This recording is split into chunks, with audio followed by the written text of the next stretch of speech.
Welcome to month 3 of the transformation series, Fear and Self-Trust. And the first point I want to make here is that what I'm referring to when it comes to fear is not the emotion, but the state.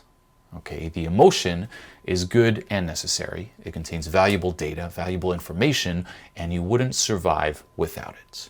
If you're faced with, say, a dangerous situation, for example, where you could potentially die, if you didn't experience the emotion, if you were not afraid, like, oh shit, I better not go there, what's to keep you from venturing into that dangerous situation? Nothing.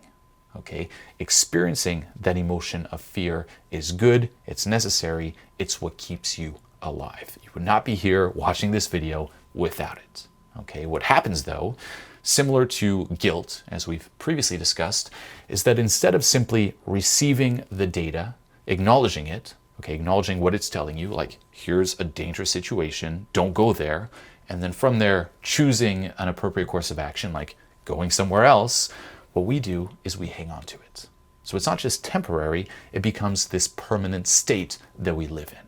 Okay, instead of simply listening to fear, we're now at the mercy of fear and it runs us.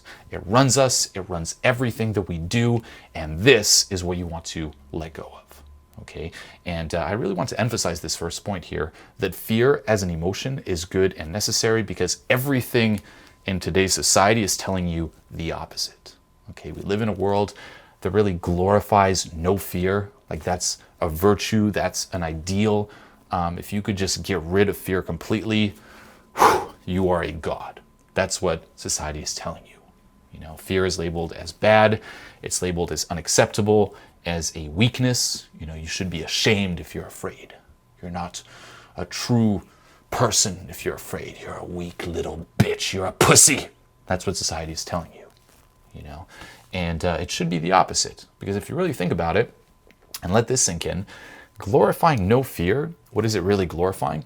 It's glorifying disowning an important part of who you are. That's what we're doing. We're glorifying trying to get rid of the fear aspect of us. Which of course is not the goal. It's the opposite of the goal. The goal is full self-acceptance. This is taking you in the opposite direction. And that's what we're, valuing. Hey, let's all try to go in the opposite direction of full self-acceptance. No, let's get rid of this aspect that keeps us alive. No, okay, fear is not the enemy. Fear is your friend. It's part of who you are. You are bound to experience it. And it's not just you, by the way, who experiences fear. It's everyone. Everyone is afraid. Let that sink in. Everyone who's alive right now is fucking afraid. They experience that emotion. And that is good because they would not be alive otherwise. Okay, it's part of who we all are. And just realizing this, by the way, letting go of that fear equals bad label, will start changing your relationship with fear and change your experience of fear. Okay, this is always the first step. Change the label. Fear is not bad, and in reality, it's not good either. It's just natural. Okay, and similar to guilt, where we feel guilty about feeling guilty, oftentimes we experience fear about experiencing fear. So by changing the label here, you also kill the momentum behind it. Okay, so next time you're afraid, there's that emotion that kicks in, that's natural. Don't freak out, don't resist it. From there, a question you should always be asking yourself is, what is the payoff? What is the payoff of hanging on to this state of fear? Because there's always a reason. Okay, part of you, most likely in your subconscious, still believes that this fearful state serves you in one way or another. Being in this fearful state keeps you alive. And this is something you must dive into. Okay, what's so good about hanging on to fear, and what's so bad about letting go of it? And then whatever sensations arise, release them.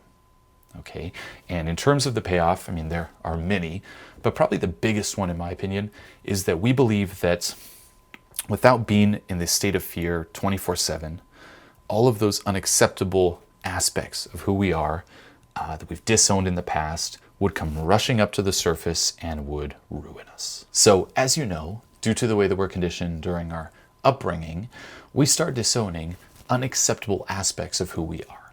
Okay, we're taught that parts of us are acceptable and other parts are not. And if we want to fit into this society, if we want to survive, we must get rid of all of the parts that are not. We must disown them. And that's what we do. We make this split, and we just try to get rid of the unacceptable aspects. But because they're a part of us and there's nowhere for them to go, we just place them out of sight. We just shove them in the back shadows of our subconscious and keep living our lives that way. Okay? Now, because of this, because there's this split and there's this whole part of you that you hate inside of you and you must always keep out of sight, you live your life constantly trying to keep yourself in check internally, constantly monitoring yourself, regulating yourself to make sure that none of those aspects surface again. So you start living your life regulating who you are out of fear, to never let any of that out. And we believe that if we let go of this state of fear, then what would happen? All of those unacceptable things would just come rushing up to the surface and we would be finished. Okay, that not only other people would see those unacceptable aspects, like, oh my God, there's all that bad shit about you. Holy shit. They would see through the front. Not just that, okay, but we would see them and have to confront them again. And because it's during traumatic times that we disown them in order to survive, that same fear of death kicks in. And we literally think that if that comes rushing up to the surface, we would die. So it's like we're all walking around with this enemy inside of us that is a part of us, fearing that it may surface and fearing that if it does, it'll completely ruin us. And if we let go of fear, of this state of fear, what's to keep all of that from happening? Okay, and this is why pretty much all of humanity lives in this state of paranoia and fear.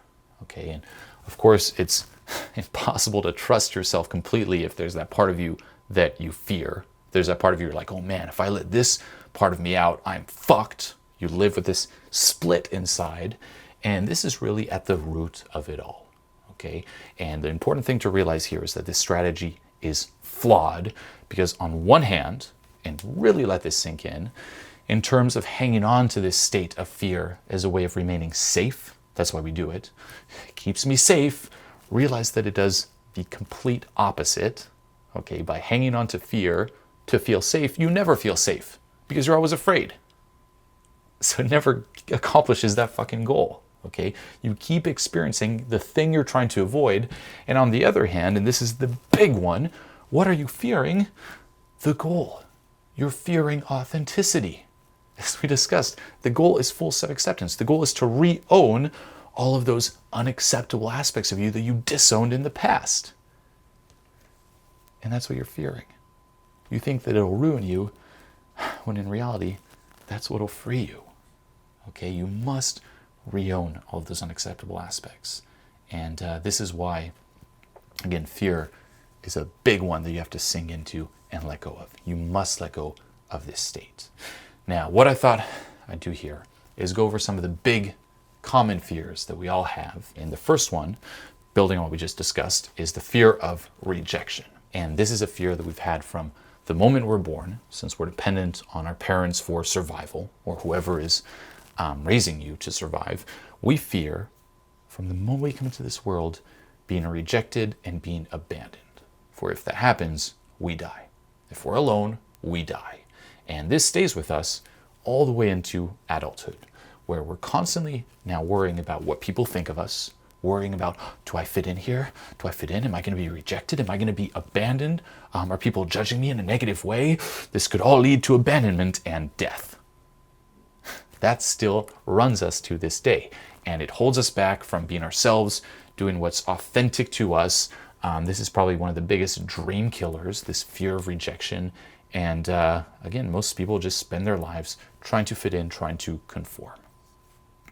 You know, and with this fear of rejection, the first thing to change, as always, is the label.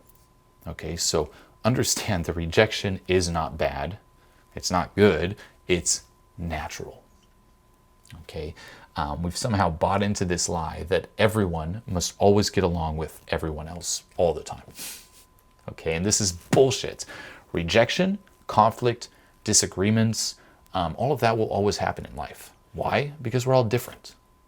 You know, and again, Mainstream will pump the opposite. Mainstream will pump, we must all get along. There's a problem if we don't all get along. And you buy into that. You're like, shit, I guess everyone must always like me and I must always like everyone. That's impossible. That is not natural.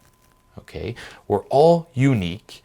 We all have unique perspectives, beliefs, opinions, experiences. It's not natural for us to all get along with everyone equally. It's never going to happen. There are some people, guess what, that are not going to like you. No matter what you say or do, no matter who you are, some people will not like you. And you will not like some people. And that is just fucking fine. Okay? Not everybody's meant to like you and you're not meant to like everybody. There's some people you meet where you just click with them. There's that natural chemistry. Awesome. There's some other people you meet, you just don't click with them. And it's not that they did anything wrong, there's just not that natural chemistry. And that is natural. The only way for you to click with them would be to be fake and put on this front. Okay? So let go of this lie that rejection is bad and you must always get along with everyone. It's unrealistic. It's not based in reality. Okay? And just by changing this label, similar to changing the label with fear, as we discussed before, you will start changing your experience of rejection. Okay? And beyond that too, use intense rejections, the ones that really hurt, that really sting, okay? Whether it's in a relationship or friendships, the ones that really trigger you to dive into your subconscious, okay? Because if your reaction is disproportionate to the situation, okay, that's when you're triggered or have a pain body attack, there's probably trauma there. And that means it's a perfect opportunity to dive into that, because until you do, that trauma will keep fueling that fear of rejection. Okay, if you were, say, rejected because, if you're a guy and you like a girl growing up and you get shamed, there's trauma there. It's traumatic. And that'll keep running you. And there's always going to be that fear of rejection for, say, liking a girl. And you can change the label, like, okay, rejection's natural, but if that trauma's still there, your reactions will always be disproportionate. You always keep being triggered. So use intense rejections, wherever it is, to dive into those sensations and let go of that trauma. Another thing you can do is bring your awareness to the real life consequences of a certain rejection. Okay, ask yourself, what exactly are the consequences here? And what you'll realize is that they're never as bad as we think they are. If you realistically sit down and ask yourself, what are the consequences? You fear putting yourself out there. You fear doing X, Y, Z. What happens if you fail? What happens if you get rejected? Realistically. And if you sit down and you have to realistically, list out what happens, it's never as bad as you think. And this is something I personally noticed teaching success with women. Fear of rejection from a girl is huge for guys. Huge. And mentally, you think that, hey, if I go say hi to this girl, she's gonna fucking flip out and some guy's gonna see and smash a bottle and stab me with the bottle and I'm gonna die. Like, that's what you feel. You're like, oh man, if I put myself out there, even if I'm loud and people just hear me talking loud, I'm gonna get stabbed and I'll die. That's, the mental movies you play. But if you sit down to yourself, realistically, what are the consequences? What'll happen? And most of the time it's, no thank you. Okay, that's it. That's the rejection. No thanks. And then you walk away. There's always a gap, okay? We always overblow things. So sitting down and even just writing them out, like, that'll help cement them. Like, what are the real consequences? It'll help you not overblow them and buy into those, delusions as much. And of course, the key to fully letting go of this fear of rejection is full self-acceptance. Okay, that's really at the root of it all, to re-own everything that was disowned. And when that happens, you'll no longer have the need, okay, to have that front that you put on validated, because that's what we do. There's that split, the unacceptable me and the acceptable me. The acceptable you is the front that you put on, and you filter who you are through that, and you need to have it validated. Okay, you need the approval and you fear the disapproval and have it deflated. Okay, that'll all disappear when you accept yourself fully. Okay, and as I said, this also links to the fear of being alone, because we believe that we need someone to complete us.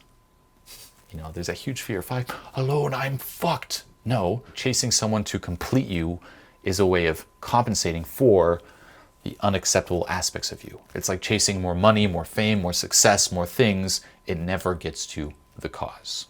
The next common fear that's linked to this one is the fear of failure, okay, where we're all conditioned to link our self-worth to our success, our achievements, our accomplishments. And if we fail, if we make a mistake, our self-worth drops and we lose acceptability. Okay, and with this one, once again, start by changing the label. Okay, failure, mistakes are not good, they're not bad, they are natural. Okay, it's impossible to learn without making mistakes. This is another lie that we bought into, similar to everyone must like me and I must like everyone. No, I must learn without ever making mistakes. No, that's impossible. Okay, it's not based in reality. That's like trying to learn to stand up without falling over. I must learn to stand up without falling over. No, you need to fall over to learn how to stand up. You need to make mistakes in order to succeed, in order to not make mistakes. Okay, so mistakes, failure will happen. It is guaranteed to happen. And just start being realistic with this, and see the value in them too. Again, find value in mistakes. It doesn't take away from who you are, okay? And if you have a lot of trouble with this as a stepping stone there, practice failing a few times. Get used to failing versus fearing it. And something to dive into here as well is the need to always know the right answer. We're all so wrapped up in getting everything right. What if you don't? What's so bad about that? What sensations arise? Dive into those and release them, okay? And similar to the fear of rejection, this fear will disappear once you re-own all of those unacceptable aspects of who you are. Okay, that's how you get to the cause, and that's how you truly let go of that attachment to a certain outcome. Okay, with rejection, you're looking for approval or someone else to compensate for the unacceptable aspects of who you are. Here, you're looking for success, doing things right to compensate for it. The next big fear is fear of the unknown. And with this one, if you really want to go deep, realize that we actually don't fear the unknown. Okay, you hear this all the time, like, we fear the unknown. No. Why? Because you wouldn't know what to fear. It's unknown. Okay, you don't fear the unknown, you fear what you project on to the unknown. It's the same with death, by the way. We don't fear death or the unknown. It's what we project onto death, which comes from our past. Your fears of the future, for example, are actually fears from the past because you don't know the future. It's unknown, okay? And the key here is to dive into the different traumas that you're still hanging on to, that you keep projecting onto the future. And when you release them, you'll notice yourself being a lot less afraid, okay, a lot less scared of the future, the unknown, or even death. Another thing you can also do to help with this is make yourself sit down and write a list of things to look forward to. And in terms of fearing the future, and this is one that really helped me because, this used to scare the shit out of me. Like, I'd think ahead and I would look at my life up until now and I'm like, whoa, look at everything you had to do to survive up until this point in time. How are you going to make it another X amount of years? How are you going to make it until you die? That's literally something that would keep me up at night. Especially with things changing so fast nowadays. It's like job security is dead. What if it goes faster and faster? What if younger people come in? Like, how are you going to survive? How are you going to make it? And I would flip out, okay? And one thing that really helped me here is realizing that if there's a lot of fear when you think about the future, it's because you're projecting yourself too far out ahead, and you can't see most of the things that you will see then. Okay, most of the stuff you'll know then, the information that'll be available to you then, you don't have it now. So you're thinking about a situation that's too far ahead with the perspective that you have now, and the gap's too big, and that's why there's a lot of anxiety. Okay, so realize that right now you're able to cope with the present moment. You can always cope with the present moment. Then it'll be the same thing. You'll be able to cope with that present moment. Okay, that future you, not you right now, but the future you will be able to cope with that present moment. Okay, But these are some of the big fears that we have. And a common thing to notice, by the way, with all of these is that, these fears are really not based in a reality. It has nothing to really do with the present moment, like dangerous situation, emotion of fear. They have to do with that split that we make, where it's like acceptable, unacceptable, or different traumas that run us. One fear that I had for fucking ever, and this is like a phobia, based on a trauma that I had as a kid, was that fish phobia.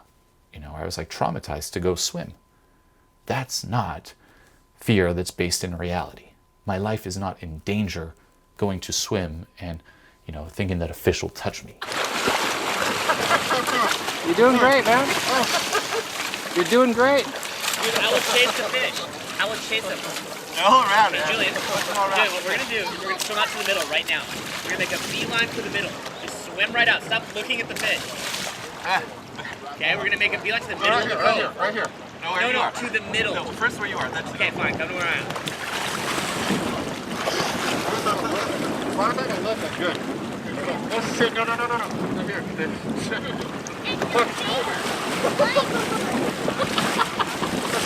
They're pretty scary, those fish. Really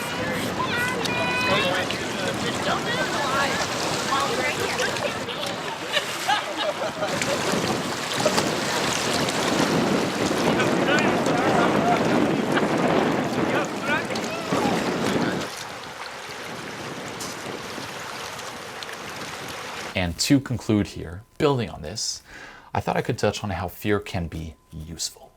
Okay, as we've discussed, underneath fear, at the root of it all, there's always that fear of authenticity. And what this means is that we can use these kinds of fears as a compass, if you will, to guide us towards being more authentic. Okay, you can use fear as a compass that guides you to these unacceptable aspects that you disowned. Fear is your compass. Never, ever forget this, okay? Now, I do want to make it clear that, the compass you should use are those fears that are not necessarily based in reality, okay? If you're faced with a dangerous situation, don't use that to fear, I'm going to use this as a compass to trace it back to something I disowned. No, okay? But fear of rejection, for example, fear of being alone, fear of failure, fear of the unknown, all of these point towards authenticity, okay? And the key is to go into these fears, to sink into them, instead of running away from them or designing a life where you're never afraid, where you never encounter situations that, provoke that anxiety inside of you. Go into them, experience it. What happens if you let fear take over? If you let it fully take over and dive into it? Maybe you'll be surprised. Maybe, as we said, you fear being destroyed, but in reality, you fear freedom. You fear full self-acceptance. You fear authenticity. That's on the other side of fear. So you can use fear to your advantage here. Reflect on it. Fear of rejection. Or if you're triggered, even better. Go and proactively get yourself triggered and dive into the sensations. Where's the trauma? Fear is your compass. Fear is your friend.